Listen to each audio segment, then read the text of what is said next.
The wine glasses clinked gently as Emma Forrester set them down on the table. The low hum of Miles Davis filtered through the speakers, a soft soundtrack to a life she had tried so hard to build.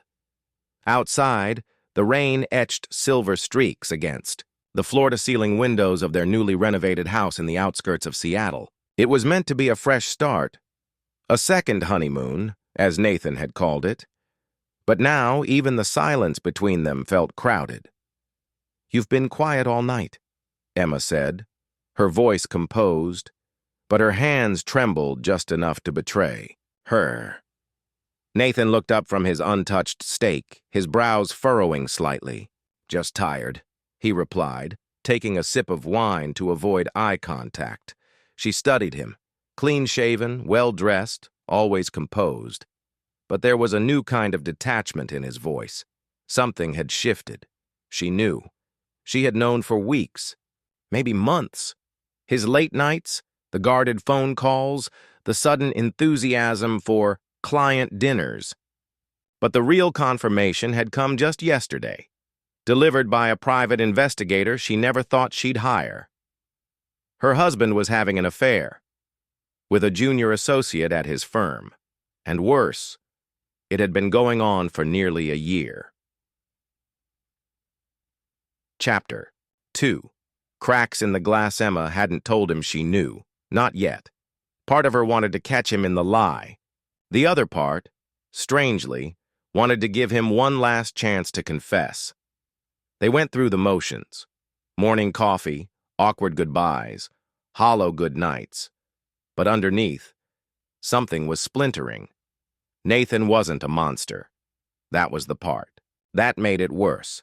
He was charming, intelligent, and often deeply considerate. But somewhere in the demands of careers and the exhaustion of IVF treatments that had failed 3 times, they had drifted apart like continents separating slowly. Over time, still, betrayal burned. It wasn't just sex. It was the fact that he gave his intimacy to someone else while pretending to hold hers sacred. When she finally confronted him a week later, it was both less and more dramatic than she expected. "I know about her," Emma said, standing at the threshold of the bedroom they no longer really shared.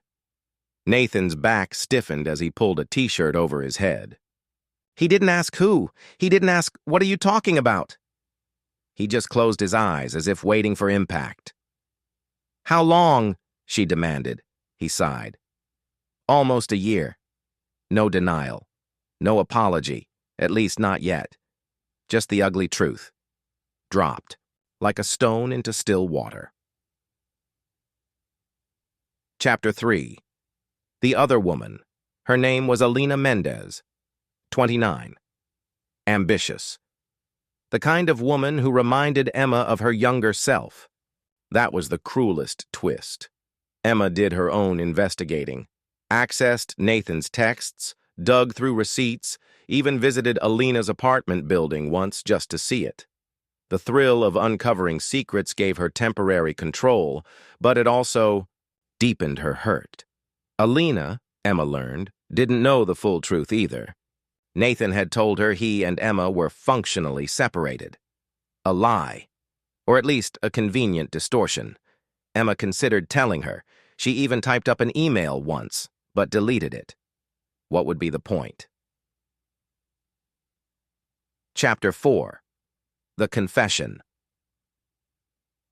"Didn't mean to fall for her," Nathan said weeks later, after yet another night sleeping in the guest room. "It just happened." Emma stared at him, her arms folded. "Like a car accident? Or like falling off a cliff?" He rubbed his temples. "I was lonely. You were shutting me out." Her laughter came out like a dry cough. "You were the one shutting down. I was grieving every month we failed to get pregnant, and you were just gone." They were both crying now. Different kinds of tears. He knelt in front of her, not in some grand gesture, but in defeat. "I don't want to lose you." Emma wanted to believe him, but part of her wondered if he just didn't want to be the bad guy in the end. Chapter 5. A stranger's voice. 2 days later, Emma received an anonymous envelope. Inside were photos, grainy but clear. Nathan, Alina, but not just that. A transaction record from the firm. A diverted account, a possible case of embezzlement. She wasn't the only one investigating. She contacted Mark Delaney, a retired cop-turned-PI who had a reputation for discretion. You think someone's trying to frame him? Mark asked after reviewing the contents. I don't know, Emma replied. Or maybe they want to warn me. Either way, I need to know who I'm married to. Chapter 6. Fractures. As Mark dug deeper, he uncovered more than Emma expected. Nathan hadn't stolen money, but he had helped Alina cover up a legal breach, destroying a document that could have damaged a high-profile client. A felony, if proven. Emma confronted him again, and this time he crumbled. I was protecting her. She made a mistake. I didn't want to ruin her career. What about mine? Emma whispered. What about our life? His silence was answer enough. Chapter 7. The decision, Alina left the firm before she could be implicated. Nathan resigned, citing personal reasons.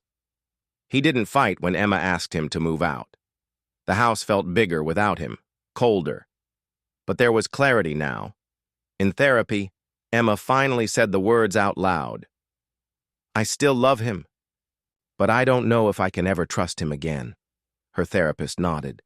Sometimes love isn't enough, but sometimes it's a place to start. Epilogue. Embers 6. Months later, Emma sat on the back porch nursing a glass of wine. Nathan visited once a week now. They spoke more honestly than they ever had in the marriage. They weren't back together, but they weren't divorced either. One evening, he asked, Do you think we could ever start again? Emma looked at him, her expression unreadable.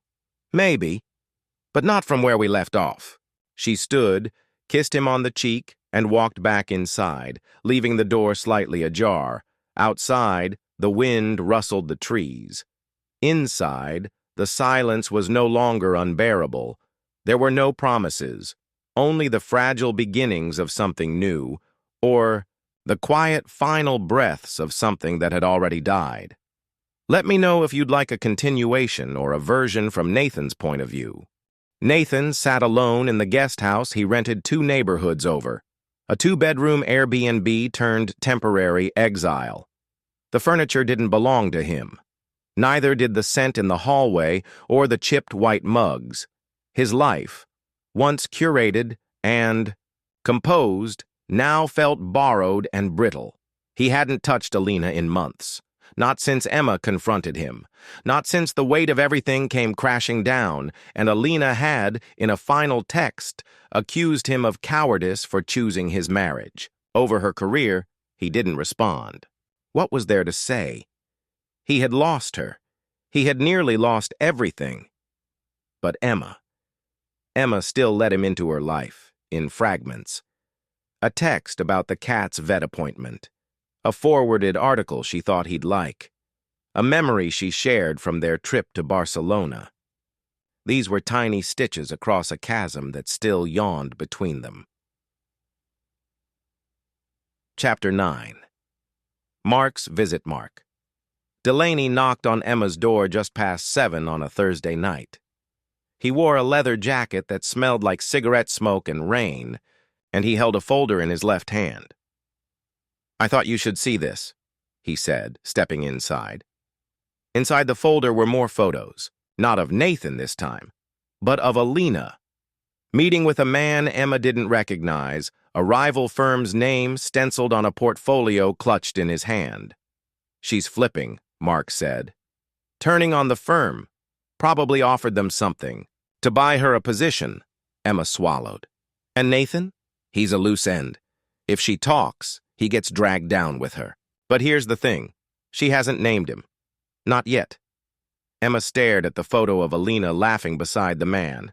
She looked free, careless. She could have destroyed him, Emma murmured. She still might. Or she could be protecting him, Mark said. For now. Chapter 10. Dinner for two. Emma invited Nathan to dinner. Just dinner. He brought wine, the one she liked from Walla Walla, and she roasted salmon the way he used to request when things were still easy. They sat across from each other, the table. Between them, not just wood, but memory and ache. Mark says Alina's making moves, she said plainly. Nathan looked away. I figured. Why didn't you tell me about the cover-up? He sighed. I was ashamed. I thought I was protecting someone I cared about, but it was more about protecting myself, my reputation, my guilt. You were afraid of being seen, she said. He nodded. I've been afraid for a long time. Even with you. She watched him closely. Are you still in love with her? His eyes lifted slowly. No. I was never in love with her the way I loved you. What I had with her was about escape. What I had with you was real. Emma blinked back sudden tears. Then why did you run? Because I didn't know how to say I was hurting. I didn't know how to be weak in front of you. Emma sat back. You were never weak, just silent. Chapter 11. Closure isn't clean. 2 weeks later, Emma met Alina. She didn't plan it. She saw her at a coffee shop downtown and, on impulse, walked right up and introduced herself. Alina stood slowly. Emma, she said, blinking. I know who I am, Emma cut in. I just wanted to ask you something. Why didn't you turn him in? Alina's smile was tight.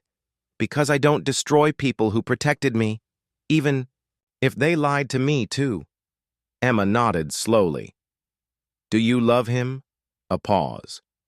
I think I loved the version of him who didn't belong to someone else. Emma left without another word. There was nothing else to say. Chapter 12. A room with 2 chairs. Nathan came to the house again. This time, Emma led him to the room they used to call the reading room. 2 chairs, a fireplace. Quiet. I've been seeing someone, she said softly. Nathan's face tightened, but he didn't flinch. Okay. A therapist, she added, letting the moment stretch. For myself, not for us.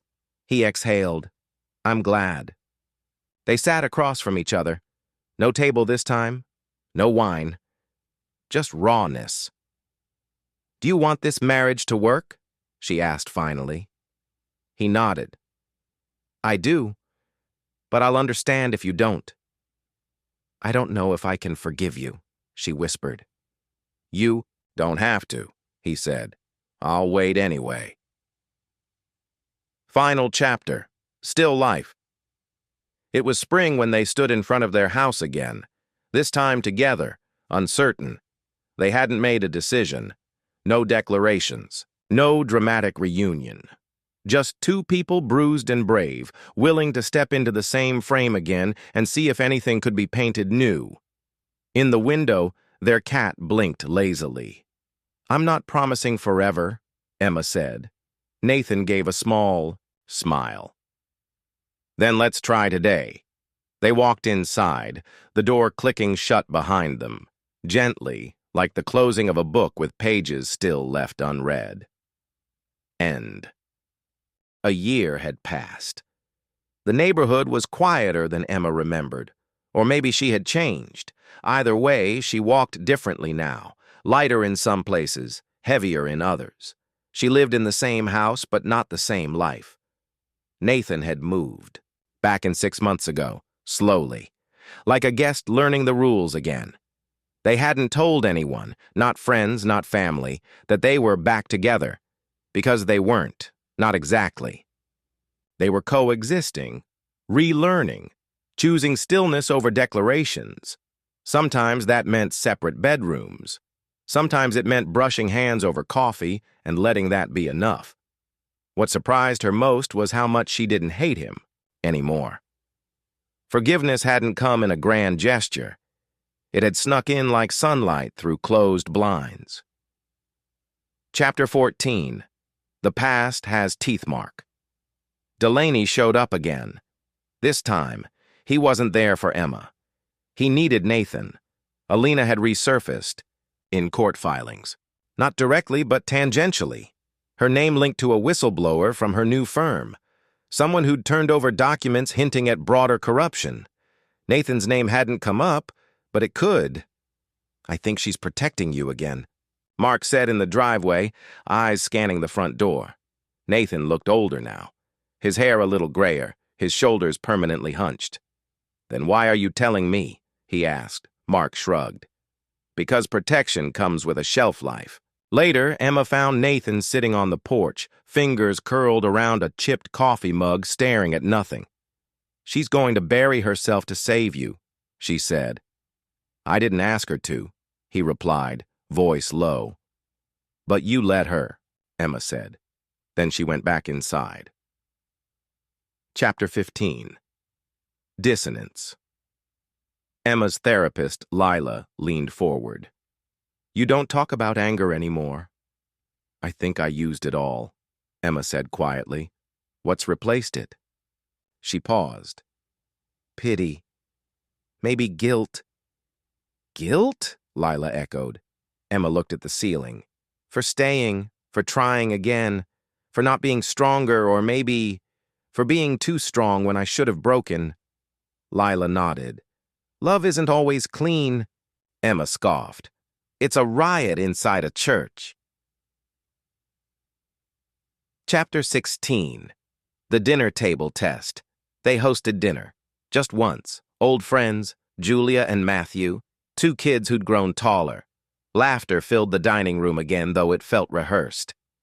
Like they were actors playing versions of themselves. After the guests left, Emma sat with the dishes still piled, wine still staining glasses. "You were quiet," Nathan said gently. "I felt like I was playing Emma from before," she admitted. Nathan leaned against the wall. "And who are you now?" She turned, staring at him. "I don't know. But I don't want her to be someone who forgets." Chapter 17. Letters. Never Sent Emma found the letters in Nathan's drawer. One was to Alina, torn in half. One was to her, unsigned.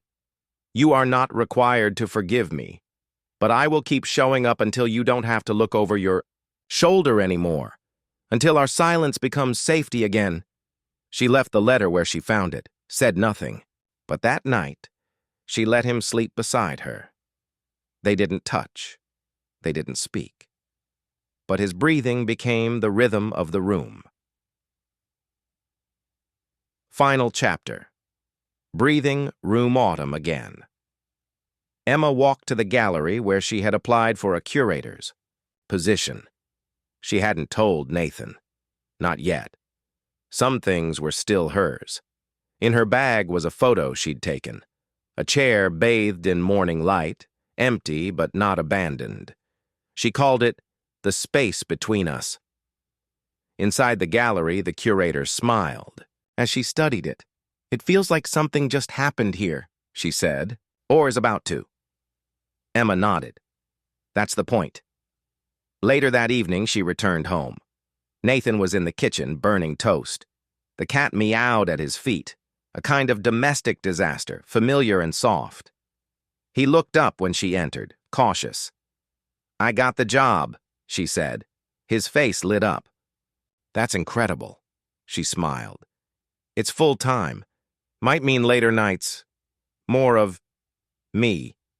He nodded. "We'll figure it out." She watched him, still uncertain, still broken in places, but trying. So was she. Maybe trust wasn't rebuilt, like a house. Maybe it was grown, slow and stubborn, from the ashes of something that burned too long. They sat down together, no promises, just presence. The end for now. The gallery was quiet after closing. Emma walked through the halls slowly, her heels echoing off the polished wood floors. On the far wall hung one of her own photographs, the space between us. Still her favorite, still open to interpretation, she stood in front of it, arms folded, taking it in, not as the artist, but as the woman she had become. Behind her, soft footsteps. "I always liked that one," Nathan said. He hadn't been here in months. Emma didn't turn around right away.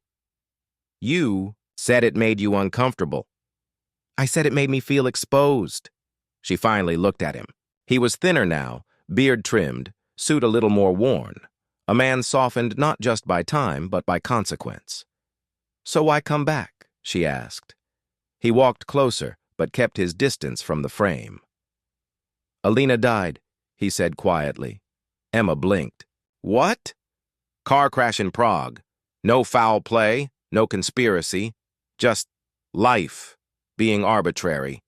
Emma exhaled slowly, a strange pang fluttering beneath her ribs. "I didn't know she was still overseas." "She wasn't supposed to be. She was going to come back. She sent me a letter 2 weeks ago. Said she was tired of running. Said she missed her mother. Said she was proud of me for letting you go." Emma's expression shifted. Not shock, not sympathy. Something in between. "Did you?" Nathan's eyes met hers. "Yes." Emma stepped away from the photograph and moved toward the gallery's tall windows, watching the traffic pulse in the distance. "I thought you'd come back. For us?" she said. "I did. Once. But you didn't ask me to stay." She nodded, lips pressed tightly together. "Because I didn't know if I still wanted to build something with someone who once tore me apart." Nathan stepped beside her. "You didn't need to decide. That's the thing I didn't understand back then. That not everything broken needs fixing. Sometimes it just needs letting go." A beat. "I'm seeing someone," Emma said softly. Nathan smiled. Not bitter. Not broken. Just tired. "Good. He's patient. And he doesn't come with ghosts." "I hope he makes space for yours," Nathan said. She turned to face him fully now, eyes searching his. "What are you looking for, Nathan?" "I'm not sure," he admitted. "But I think I finally want it to be mine. Not something I borrowed or broke." The lights in the gallery dimmed, the timer kicking in. They stood in silence, surrounded by images of spaces, stories, shadows. "Goodbye, Emma," he said, voice catching on something like closure. She leaned forward and kissed his cheek. Not out of love. Not anymore. Out of memory. Out of respect for what they survived. "Goodbye, Nathan." Outside, the city was humming. Inside, Emma looked once more at the photograph. The empty chair, the light, the silence. She smiled. Some stories. Don't need an ending, just a place to pause. 2 weeks after Nathan's visit, Emma received a voicemail. No caller ID, just static at first. Then a woman's voice, thin and cracking. "They're watching. Nathan was never the target. You were." The message ended abruptly. Emma replayed it 3 times before deleting it, then undeleting it 5 minutes later. Her first thought was that it had to be a prank. Her second thought was Alina. Dead women don't make phone calls. But Emma had learned not to trust certainty. She sat at her kitchen table long into the night, a pen between her fingers and a notepad half filled with fragmented thoughts. One word kept surfacing. Why? Part 2. The Man in the Beige Jacket. The next day at the gallery, Emma noticed a man loitering outside. He didn't come in, he just watched. He was there again the next day, and the next. She mentioned it to Alex, her boyfriend of a year and a half, who offered to drive her home. She declined. Something in her needed to face it, whatever it was. On Friday, she approached the man. "Can I help you?" she asked. He gave her a tight smile. "I knew Alina." Emma's heart twisted. "And?" "She left me something. For you." He handed her a small envelope. No return address, no name. Before she could ask another question, he was gone. Part 3. The letter. The handwriting was unmistakably Alina's. Emma, if you're reading this, it means I'm either dead or I've finally disappeared for good. You deserve to know. This didn't begin with Nathan. It began with you. You were always the one they wanted. The firm, Jellic and Rowe, they were laundering money for people who couldn't afford exposure. Your art exhibit? The one in Prague, 2016? One of the shell companies bought a piece for $120,000. It wasn't a compliment. It was a cover. You got close to something without knowing. They used Nathan to watch you. I didn't know at first. When I found out, I tried to protect you, but I went too deep. If I'm dead, it wasn't an accident. Don't trust anyone from the gallery's board, especially Rachel Kranz. I'm sorry. Emma reread the letter under a single lamp in her bedroom. Her hands were trembling. She remembered the sale Alina referred to. She had thought it a miracle, her first big break. Now it felt like a trap she had walked into with a red ribbon in her hair. Part 4. Rachel Kranz Emma did her homework. Rachel Kranz had been on the board of the gallery for 6 years. No red flags online, no clear ties to anything shady. But something about her always felt overly polished. Calculated. Emma brought the letter to Mark Delaney. This is above my pay grade, he said after reading it. You said the same thing 3 years ago, Emma replied, and still got answers. Mark sighed. You want me to dig into her? Emma nodded. And into Jellic and Rowe. What about Nathan? I don't know yet, she whispered. Part 5. A name in the shadows. Mark returned a week later with a single name. Victor Lenning. He's not on any official documents, Mark explained. But he's connected to both Kranz and the original buyer of your painting. Offshore accounts, security consulting firms, a few quiet suicides tied to whistleblowers. He's the kind of guy who erases people. Emma's mouth was dry. Is he the one watching me now? Maybe. Or maybe he's waiting to see what you do with the letter. What should I do? Mark's expression was grim. The second you make this public, you're a threat. And threats get silenced. Part 6. Smoke and choices. Emma sat. On her balcony that night, Alina's letter on the table beside her, Mark's warnings echoing in her head. Alex stepped outside, holding 2 mugs of tea. He kissed her temple before sitting. You've been somewhere else lately, he said gently. I'm sorry. Are you going to tell me what's going on? Emma stared out at the skyline. Eventually. Do you still love him? He asked suddenly. She didn't answer right away. I don't know, she said. I loved the man I thought he was. I love the woman I've become because of the pain. Alex nodded. If it comes to choosing between your past and your safety, what will you do? Emma looked at the letter, then at Alex, then back at the city. I think, she said, some things are worth burning for. Final scene, a safe, a flash drive, and the truth. The next morning, Emma mailed a copy of the letter and a flash drive to a journalist friend overseas with a note that simply read, If anything happens to me, publish it all. Then she walked into the gallery, smiled at Rachel Kranz like nothing had changed, and started planning her next exhibit. The end, or the beginning. Each photograph depicted some form of absence, a coat still hanging in a hallway long after its owner had vanished, a cracked teacup mid-table, untouched, a wedding ring submerged in a glass of wine, a single empty chair at a dinner table. But the centerpiece was what made whispers ripple through the gallery, a wall-sized print of Emma's original The Space Between Us, now flanked by a new diptych, one image of a torn legal document, the other a blurred face behind shattered glass. The nameplate beneath read, Betrayal is a language too. People asked questions. Rachel Kranz didn't, but she noticed. Part 8. chess moves in the dark. That evening, as the gallery emptied and the staff locked up, Rachel approached Emma. Her voice light but her eyes sharp. "You've always had an eye for tension," Rachel said, standing in front of the exhibit. "This one's particularly personal." Emma kept her expression neutral. "Art is always personal." Rachel smiled. "Be careful. Too much honesty, and people start asking questions you may not want answered." Emma tilted her head. "I think some questions are overdue."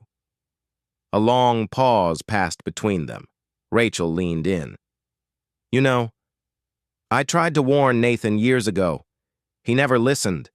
You have that effect on men. They lose their judgment around you. And women like you wait for them to make mistakes," Emma shot back. Rachel's smile didn't waver, but something colder flickered behind it. "Watch yourself, Emma, or you'll end up just like Alina." Part 9. Nathan's File. That night, Emma received a package on her doorstep. No return address. Inside, a file. Nathan's name printed across the tab. Dozens of documents. Travel logs, phone transcripts, bank statements. One photo, Nathan meeting with Victor Lenning in 2017. Far. Earlier than he ever admitted knowing him. Emma sat on the edge of her bed, heart pounding, hands cold. She thought of Alina's letter. "He was supposed to watch you." Her phone buzzed. Unknown number. A text. "Now do you understand?" She texted back. "Who is this?" No reply. Part 10. The Confrontation. Emma met Nathan at the cafe where they used to spend. Sunday mornings, back when they still believed in clean slates. He looked older now, worn. She placed the file in front of him. He didn't touch it. "I lied," he said quietly. "About how it started. About who introduced me to Lenning." Emma didn't blink. "Why?" "I was scared. They threatened me. Said they'd ruin me. I didn't know they'd use me to watch you." "You let them into my life," she said, voice steady. "You gave them the map." I tried to pull away. That's why they turned to Alina. She got curious. Too curious. Emma's eyes narrowed. "Did you know what happened to her?" Nathan hesitated. Then, "Only after the fact." Lenning sent a message. She rose, pushing the file toward him. "Keep it. You'll need it more than I do." "Emma." His voice cracked. "I never meant to." "But you did. And you still chose silence." Part 11. Lines drawn. In blood and ink, Emma knew she had to act. She met Mark Delaney in a dim-lit bar on 7th. She slid a flash drive across the table. "What's this?" he asked. "Everything on Kranz, Lenning, Jellick, and Rowe, and Nathan." He whistled low. "You planning to start a war?" Emma's expression was calm. "I'm planning to end one." "You'll have to go public?" "I know." "You'll burn bridges you can't rebuild." "I've already lived through the fire." Mark leaned back, studied her. "You've changed." Emma finished her drink. "No, I just stopped mistaking survival for silence." Final part. Open endings are still choices. Weeks later, headlines broke. Whistleblower exposes art-based money laundering scheme prominent. Gallery director resigns amid scandal firm linked to deaths of 2 women. New investigation. Opened Rachel Kranz vanished before she could be subpoenaed. Victor Lenning's accounts were frozen. Nathan disappeared. His phone disconnected, his apartment emptied. Emma walked through her gallery alone. It was quiet now, stripped bare. No more shows, just echoes. She paused by a blank wall. She would hang nothing there. It would stay white. Untouched, a monument to what was lost and what was survived. Outside, the city pulsed with life. Inside, Emma stood still, not waiting, not regretting, just being. The investigation snowballed, slowly, deliberately, like fresh ink spreading across a page. Rachel Kranz had vanished. But she left behind the kind of trail only someone like Mark Delaney could follow. Offshore accounts, canceled passports, a shadow company operating out of Istanbul. Emma kept her name out of the press, just as Mark advised. But behind the curtain, she was very much the architect of the collapse. And she wasn't done. Part 13. The key Alina left. It started with a phone call from Alina's mother. They hadn't spoken since the funeral. She left a safe deposit. "Box," the woman said, voice weary. "The bank finally released it. I think it's meant for you." Emma hesitated. "Why me?" "I think she trusted you more than you knew." The bank clerk brought out a small, fireproof case. Inside, a leather-bound journal, a flash drive, and a single Polaroid of Alina and Emma, laughing in some half-remembered summer, arms flung around each other. The journal was a record of paranoia, of suspicion. Names, notes, diagrams. She had known something was wrong, had even started connecting Rachel and Victor, and she'd been scared. The final pages were scattered thoughts, incomplete, as if she'd been interrupted. "I think Nathan is compromised. I followed him. He met with, not sure who. Might be. If I disappear, it's not an accident."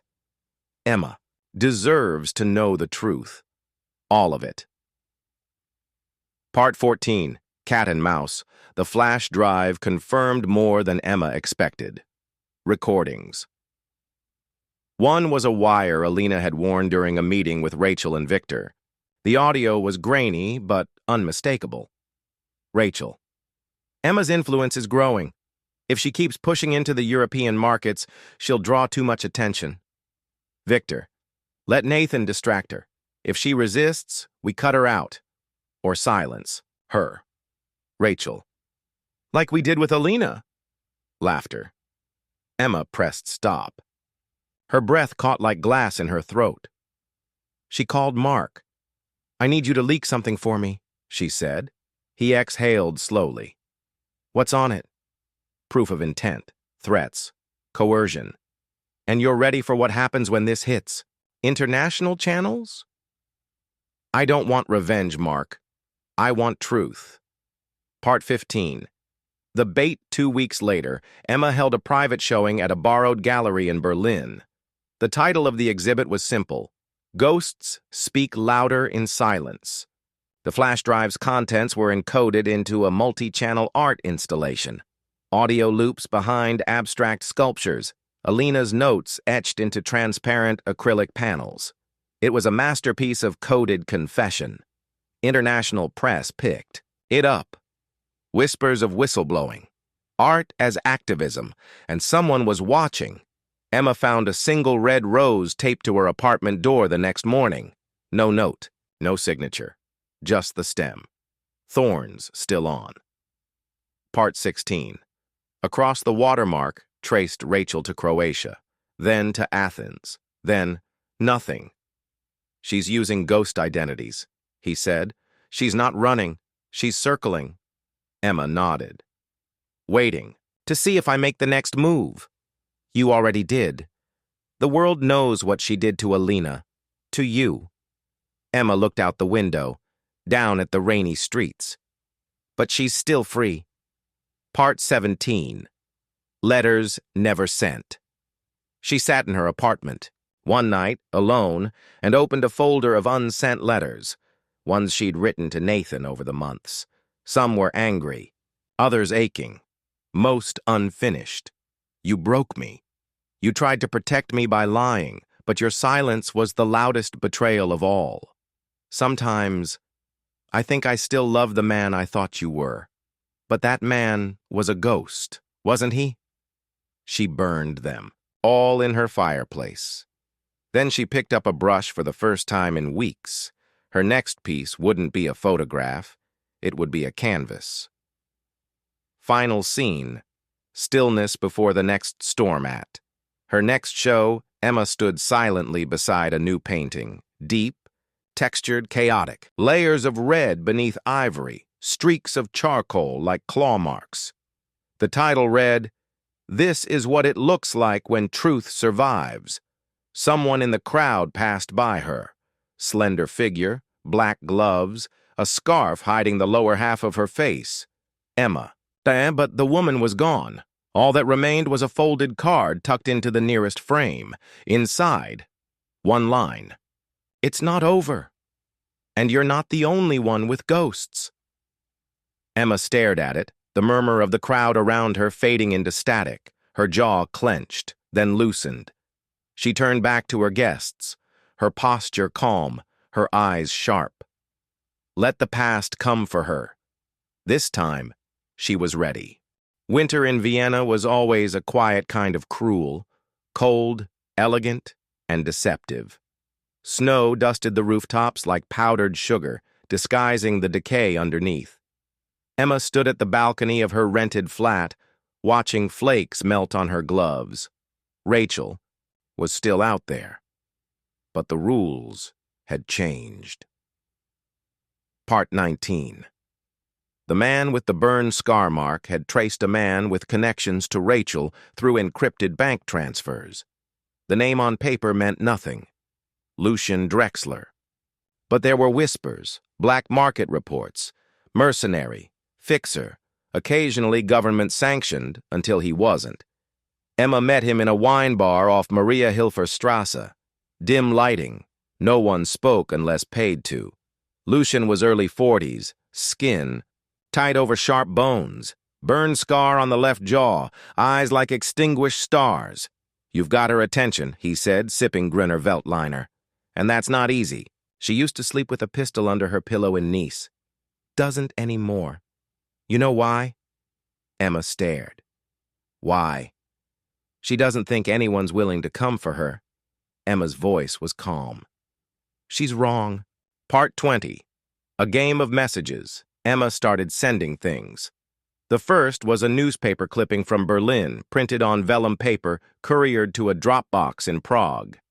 Next, a private exhibition at a gallery in Paris, Alina's unfinished sculpture, cast in ice and salt. It melted slowly under heat lamps, revealing a metal plate engraved with a quote, "We become ghosts when we let cowards define our silence." She knew Rachel was watching. That much was clear when she received a bottle of 2012 Barolo delivered anonymously to her hotel. Inside the wooden box, a single black card. Nothing written, just a fingerprint pressed in wine. Rachel's. A challenge. Part 21. The Mirror. Room through Lucian's contact, Emma found the safe house outside Trieste. Mark warned her it was a trap. "You want justice, not martyrdom." Emma looked him dead in the eyes. "I want truth, even if it burns me." She went alone. The house was glass and steel, abandoned but humming with buried memories. Inside, every wall was mirrored. Her own reflection stared back from 100 angles. Then a voice echoed, "You really are her ghost, aren't you?" Rachel stepped into view. Hair cut short, dressed in gray, elegant, composed, older now, but more dangerous because of it. They circled each other like slow-dancing predators. Part 22. A conversation between wolves. Rachel tilted her head. "You were never supposed to see the full board." Emma said nothing. "You think justice matters.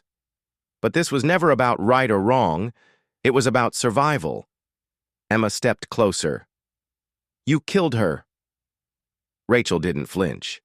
"She was in the way. So were you. And yet, here we are." Silence stretched like a razor between them. Then Rachel smiled. "You came here to kill me?" "No." Emma's voice cracked like frost. "I came to make sure the world knows who you really are." She tossed the recorder she'd brought onto the floor. "Already transmitting. Already live." Rachel blinked once, rage creeping in, but it was too late. Part 23. Fallout Interpol raided the safe house within the hour. Rachel was gone. The room was scorched, burned files. an exploded power strip, but the recording had gone out. The mirror room had become a confessional. Mark called the next morning. "It's enough. She'll have to disappear for good. You exposed her network. The investors are panicking. She's not protected anymore." Emma sat in silence, phone pressed to her cheek. She wasn't satisfied, but she wasn't broken anymore either. Final scene: ashes and what comes. After Emma returned to Berlin, her next exhibit was subtler. No names, no scandal. Just a series of photographs of broken statues, half submerged in water. The gallery was quiet that night, until a man approached her with a question. "Are you the artist?" he asked. She turned. Young, kind eyes. Quiet. "Curiosity, I am," she said. The man smiled gently. "They're haunting, but somehow peaceful." Emma nodded. "That's what grief is, peace that costs too much." They talked for a while, about art, about meaning, nothing more. But when he left, she found something in her coat pocket, a folded card, not from Rachel this time, just a note. "You survived the fire. Now decide what kind of life you want to live in its light." Spring in Berlin had a way of softening the sharp edges. Snow gave way to crocus blossoms that pushed through cracks in the pavement, daring the cold to come back. Emma walked along the canal near Kreuzberg, camera slung across her shoulder. She hadn't taken photographs just for herself in years. Mark had gone back to London, tied to a different kind of war, courtrooms and scandal cleanup. They still spoke, occasionally. The tone between them was gentler now, like two people who had survived a shipwreck and were trying to figure out if they still belonged to the sea. Emma rented a studio in a refurbished factory near Schlesisches. Tor, concrete floors, high windows, walls painted with ghosts of old graffiti. She filled it with light, plants, music, her own voice echoing back when she read aloud letters she never sent, to Alina, to Rachel, to herself. Part 25. The return of Daniel Richter. He showed up again. The man from the gallery. Daniel, he worked in preservation. Artifacts, sculptures, pieces of memory that had nearly crumbled into dust. The irony wasn't lost on Emma. She invited him to a coffee shop the second time they spoke, then to her studio when the nights turned warm. They talked like people who knew the rules of silence and had decided to break them together. Daniel didn't pry. He didn't ask about Alina or the fire or the global headlines that Emma's name had been briefly tangled in. He asked about her process, her favorite kind of silence, whether she ever photographed things just because they were beautiful, not broken. Sometimes she didn't answer, but she started to think about the answers anyway. Part 26. News from Prague. Mark sent her a file one evening, encrypted, simple subject line, unconfirmed. She opened it. Security footage. A woman in dark glasses, walking with a limp through a train station in Prague. Timestamp. 2 days ago. Rachel. Still alive. Still moving. Emma stared at the screen, her throat tight. Part of her had hoped Rachel had died in the fire she set at the safe house. Some dramatic, fitting end. But there she was. A scar along her collarbone. Wearing a scarf Emma remembered from a Paris auction. A note from Mark followed. Interpol's not chasing her anymore. She's cleaned house, burned bridges. If she resurfaces, it won't be as the woman we knew. Be careful. Emma didn't respond. Part 27. A letter in the dark, too. Weeks later, a letter arrived, handwritten, no return address. It wasn't signed, but Emma knew the handwriting. Rachel's, still sharp, still precise. We played our parts. You won the crowd. I kept my freedom. Fair, no? You think you understand justice, but you only saw one corner of the board. I let you walk away, Emma. Remember that. You walked. Don't come looking for me again. You might not like what I've become. The last line had been scratched out, then rewritten. Or maybe you already do. Emma burned the letter, not out of fear, out of fatigue. Final part, open windows. She didn't tell Daniel about the letter, not yet. He asked her to come with him to Florence in the summer, restoration work on a fresco in a quiet hilltop monastery. She said maybe. She dreamed of Alina sometimes, still. But now, the dreams didn't always end in fire. Sometimes they ended with laughter. One night, Emma stood in front of a new canvas. Not photography this time, just color and form. She painted a horizon, a sky split between storm and dawn. It wasn't perfect, but it was hers. And in that moment, she realized not every story needed a reckoning. Some needed room to breathe. The monastery sat high above the Arno Valley, its terracotta roof glowing under the late summer sun. Emma stepped out of the rented Fiat, the smell of cypress and stone settling into her lungs. She hadn't realized how much her body needed a place. That didn't carry the weight of memory? Daniel met her at the entrance. Paint on his fingers, smile honest. "Thought you'd change your mind," he said, shading his eyes with his hand.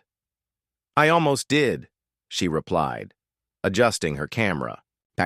"But the sky looked different this morning, like it wanted me to say yes." They kissed, softly. No urgency, no claim, just acknowledgement of something growing slowly and deliberately between them. Part 29. The Fresco and the Secret. The work was tedious but meditative. Restoring a 15th century fresco that had weathered bombs and time was like trying to stitch history back together with sunlight. Emma worked on a series of photographs alongside the restoration, fragments of faces, chipped halos, hands clasped, in prayer. She didn't know if it was art or therapy, but it kept the silence full. One afternoon, as she photographed a section of fresco behind a crumbling wall, she noticed something odd. A name, faint, scratched into the plaster. Alina, not the saint, not a coincidence. She froze. Part 30. Echoes beneath the paint. The abbot, an elderly man with a fondness for silence and bitter espresso, watched her closely. "You've seen something?" he said in accented English, noting her changed expression. Emma showed him the name. The abbot nodded slowly, stepping closer to the wall. "There are stories. During the war, a woman hid here, an artist. The soldiers never found her. She painted the Madonna's face as her own, before she vanished." Emma's heart beat louder. She took dozens of photos that night. Every brush stroke, every fold in the fabric. Her hands trembled not from fear, but from the thrill of connection. It wasn't confirmation, but it was a whisper from the past. A possibility. Part 31. The Visitor from Rome. 2 days later, a black car pulled up the gravel path. A woman stepped out, sharp, elegant, blonde now, wearing a linen dress and sunglasses that cost more than Emma's camera. Daniel looked up from his scaffolding. "Friend of yours?" Emma didn't answer. Rachel didn't walk toward them. She stood beneath the olive tree near the chapel wall, waiting. Emma walked to her, each step deliberate. Rachel smiled faintly. "I didn't expect you to follow me here." "I didn't," Emma said, voice flat. "I came for the painting." Rachel's head tilted, amused. "And yet you found me. Again." Part 32. The Choice. They sat in the garden, sun cutting shadows across Rachel's legs. Daniel stayed inside, silent and tense. Rachel reached into her bag and pulled out a sealed envelope. Inside, a name. The man who funded the safe house in Trieste. He's still alive, still pulling strings. You expose him, and you finish what you started. Emma didn't reach for it. "I'm not a weapon anymore," she said. Rachel's eyes flickered. You're still angry? No, Emma whispered. I'm tired. There's a difference. Rachel stood. She left the envelope on the table. You know where to find me if the fatigue wears off. Then she was gone. Final scene. The space between vengeance and peace. Emma never opened the envelope. She burned it the next morning with dried lavender and lemon peels in the monastery's old fire pit. Daniel watched her, saying nothing. You're sure? He asked finally. Emma nodded. I don't need to win. I just need to stop. She walked to the chapel and took a photo of the Madonna's face, the one that might have been Alina's. She didn't care anymore whether it was true. The meaning was enough. And when Daniel kissed her again that night, it wasn't to erase the past. It was to welcome whatever came next. The days following Rachel's visit were quiet, almost too quiet. Emma and Daniel settled into a rhythm at the monastery, painting, photographing, speaking in the language of unfinished projects. But Emma knew something was still unfinished, in her own soul. Something that Rachel had dropped into her lap, like a stone into still water, and she couldn't stop the ripples. The morning after Rachel's departure, Emma sat by the window, the warm Italian light spilling over the stone floors, and thought about the envelope. She hadn't opened it, not yet, but the thought of it lingered, an itch at the back of her mind. Daniel noticed the change in her. He knew her too well by now. The walls she'd built, the quiet battles she fought in her head. Emma, he said softly one morning, standing at the doorway to the studio. You're not here, not really. You've been staring at that envelope for days. She didn't answer right away. Finally, she stood, crossed the room, and opened the drawer where she had placed it. The name was printed on a piece of fine, thick paper, like something from another era. Julius Gatti. She didn't recognize it, but the name felt like a door waiting to be opened. Part 34. A name, a network. Emma couldn't help herself. She contacted an old friend from Berlin, a journalist who had once helped her dig into financial records and corporate connections. He didn't ask why, only what. Gatti, he said over the phone a day later, his voice tight. I've heard of him. Dark money, the kind that never gets traced. Powerful, dangerous. He funded the things that shouldn't have existed, Emma. Safe houses, disappearances, networks. She let the silence hang for a long moment, letting the weight of the words settle in her chest. Where is he now? She asked. The journalist's tone shifted, a cautionary edge creeping in. That's the problem. He's always moving, but I'll dig around. Meet me tomorrow at the usual place. Part 35. Unraveling Threads. The next day, Emma sat across from the journalist, sipping coffee in a quiet corner of a cafe on the edge of the city. He slid a thin file across the table to her. Inside, there were photographs, grainy, taken from hidden angles. Gatti in a crowd. Gatti entering a building in Rome. Gatti's connections to a series of shell companies that seemed to run deeper than Emma had ever imagined. Here's the twist, the journalist said, leaning forward. Gatti isn't just about money. He's about control. He's a puppet master. Emma felt a chill run down her spine. He's been pulling strings for years, Emma. He's the kind of man who keeps his hands clean by making sure other people do the dirty work. Like Rachel. She wasn't just hiding. She was his operative. Emma's heart hammered in her chest. All the pieces, everything she had seen, heard, and felt, began to snap into place. Rachel, she whispered, as the weight of the realization sank in. She wasn't just running from the fire. She was working for him. The journalist nodded grimly. And if you follow him, Emma, you'll be in the heart of something darker than you can imagine. Gatti doesn't just disappear people, he owns them. He owns their past, their future. 36. The decision. That night, Emma sat in the garden of the monastery again, Daniel beside her. The stars were more vivid here than she'd ever seen, the air crisp with the promise of change.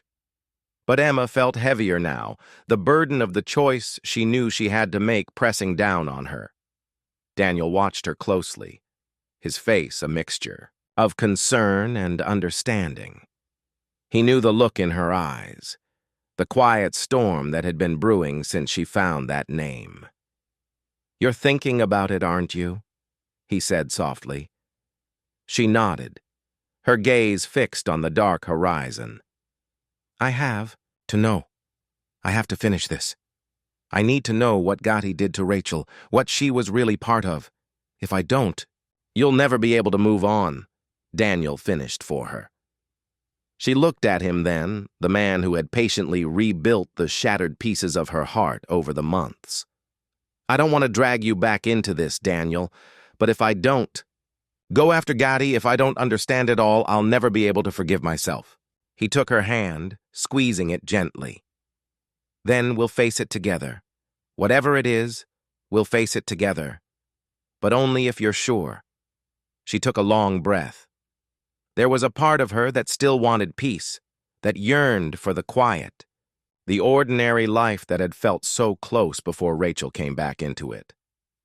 But Emma knew now that the truth, no matter how painful, was the only thing that could clear the air between her and the past.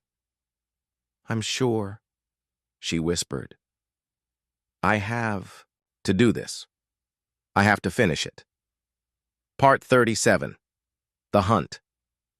Begins by. The time Emma boarded the plane to Rome, the decision had been made. She would find Julius Gatti. She would confront him about Rachel, about the years of manipulation, the lies that twisted their lives into something unrecognizable. There would be no more running, no more looking the other way. As the plane climbed into the night sky, Emma looked out the window at the endless dark below. It felt like the beginning of something irreversible, and this time, she was ready for whatever it would bring. Rome was a city that wore its history like a coat, ancient, rich, and heavy with the stories of the past. Emma arrived in the early morning, the streets still sleepy as the first light spilled over the ruins of the Colosseum, the ancient stones a reminder of how civilizations rise and fall. She felt the weight of it on her shoulders as she stepped out of the cab, the address from the journalist still fresh in her mind. It wasn't the kind of place you'd find on a tourist map. Hidden in plain sight, a small alleyway that twisted and turned into a dead end, a forgotten corner where shadows seemed to gather like old secrets. She took a breath, steadying herself. There would be no turning back now. Part 39. The Quiet. Before the storm, Emma knocked 3 times on the door. Her pulse was steady, the adrenaline in her veins like a quiet hum. No answer. But she had expected this. Gatti's world wasn't one where things happened on anyone else's terms. She knocked again, a little louder this time. She wasn't going to wait forever. And then the door creaked open, revealing a man in his late 50s, gray hair, sharp eyes, and an air of quiet authority that made her skin prickle. "I'm looking for Julius Gatti," Emma said, her voice calm but with an edge of resolve. The man didn't speak for a moment, his gaze scanning her, calculating. Finally, he stepped back, allowing her inside. "You'll find him upstairs," he said, his voice soft but carrying a subtle threat. "But be careful what you ask for." Emma nodded, her gaze hardening. She'd come too far to back down now. Part 40. The truth in his eyes, upstairs, the dimly lit hallway opened into a large, opulent room with high ceilings and tall windows overlooking the city. Julius Gatti was sitting behind a large desk, the kind that belonged to someone who didn't need to show their power. It simply was. He was reading a file when Emma entered, his fingers flipping through the pages slowly, methodically. He didn't. "Look up." "Sit down, Emma," he said, his voice smooth, almost too smooth. You're here now, so let's talk. Emma's heart thudded in her chest. She hadn't expected him to be so calm, so collected, so in control. But she took a seat across from him, her eyes never leaving his face. You knew Rachel, she began, her voice steady. You know what she was involved in. And I want to know why. What did she do for you? For the first time, Julius looked up, his eyes meeting hers with a cold, calculating gaze. He didn't answer immediately, as if weighing his options, deciding whether or not she was worth the effort. Finally, he leaned back in his chair, his fingers steepling in front of his face. Rachel wasn't a thing I controlled, Emma. She was a tool, one that did her job well. But you already know that, don't you? Emma's fists clenched in her lap, but she didn't let her anger rise. Not yet. I know she was more than that. She had her own life, her own motivations. Julius smiled, but it was a smile that didn't reach his eyes. Motivations are the things we convince ourselves we have, when the truth is far simpler. People do things for money, for power, for survival. And Rachel, she was no different. She made her choices. Now she's out of the picture. And you're here. You want answers, Emma. But the question is, what will you do with them? Part 41. The Long Game. Emma's breath quickened. She had thought she was ready for this moment, but Julius was playing a different kind of game. A psychological one. One where she had to decide. Was she willing to sacrifice everything for the truth? Rachel was a pawn in your game, she said, her voice low but unwavering. And I want to know what you were hiding, all the things you were keeping from her. Julius raised an eyebrow, leaning forward. What I was hiding? You think this is about Rachel? No, Emma, this is about you. Her chest tightened. What are you talking about? He slid a folder across the desk, and it stopped just in front of her. It wasn't the kind of file she had expected. No cryptic information or financial documents. This one had photographs. Old photographs. Photos of Emma from the last few years. At protests, at meetings. With Daniel. There are many people you don't know, Emma, he said, his voice almost a whisper. People who know you, who've watched you, and now you're on the cusp of something bigger than you can imagine.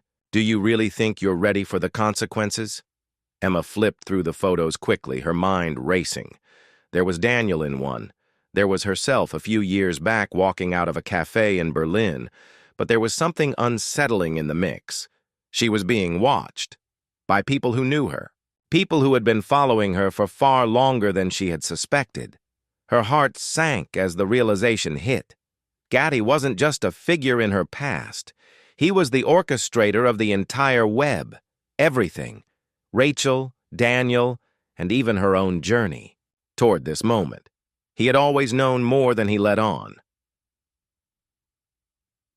Part 42. The Choice. Again, Emma slammed the folder shut, her fists trembling with frustration. You've been playing me all along, but I'm not your pawn anymore, Julius. He chuckled, the sound chilling. You were never mine to control, Emma. I merely guided you, like everyone else.